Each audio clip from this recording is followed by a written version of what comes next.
Now we're going to look at a derivation for the number of charge carriers for conduction. Again, this derivation is going to be very similar to what we saw in the case of N-type. So in N-type semiconductors, we called it NN.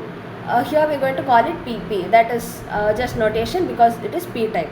So PP refers to the number of holes in the valence band, which is NV e to the power EV minus EF by KT. This is an expression, the general expression which we derived in the first class on semiconductors. So we derived one expression for the number of electrons in the conduction band, one expression for the number of holes in the valence band, and we equated both. In that, the number of holes in the valence band, this was the general expression we derived, NV e raised to EV minus EF upon KT. Now we know that that is also equal to number of ionized impurity atoms. So every time a hole is created here, it is because one electron is moving into the trivalent atom, so that atom gets ionized. So the number of holes is equal to the number of ionized atoms. And what is the number of ionized atoms? It is the total number of impurity atoms into probability that it is occupied by an extra electron. So again, this is very similar to yesterday's derivation, but yesterday we had Nd into 1 minus f of E because the donor was losing an electron. So it had to be total number of donor atoms into probability that the electron space is vacant. Here they are gaining an electron, so it is total number of acceptor atoms into probability that they are occupied by an electron. So Na into f of Ea.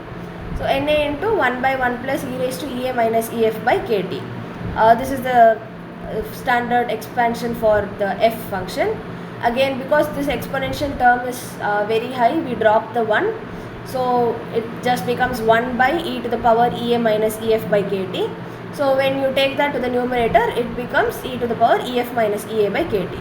So what is your PP? PP is equal to NV e raised to EV minus EF by KT, this, which is equal to NA e raised to EF minus EA by KT. So you keep Na and Nv on one side and you send the exponential terms to the other side, you get this expression.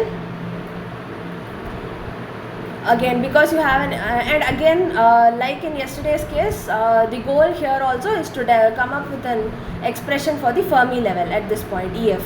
So you, since EF is present in the e power term, we first take the natural logarithm on both sides, we get this expression. Then you keep EF alone on the LHS and send everything to the RHS. This is the expression you get. In that you substitute the value for NV, which we derived in the first class.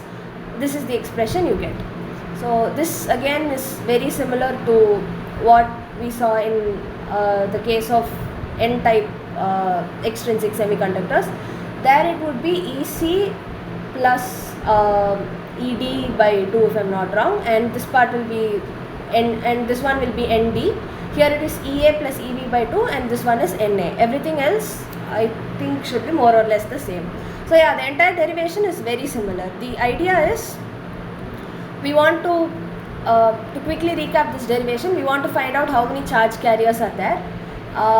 This is the general expression for the number of holes in the valence band, and we know in this case it is equal to the number of ionized donor atoms, which will be total number of atoms into probability that they have been occupied by an electron. So you substitute the values and this is just mathematical calculation. Finally, you just keep EF on the one side and everything else on the other side. This is the expression you will get for EF. Again, a point to be noted is that when your temperature is 0, your Fermi level in a p-type extrinsic semiconductor will be Ea plus EV by 2, meaning it will be exactly the midpoint between your valence band and the acceptor energy level. This again is similar to what we saw in case of an N-type semiconductor.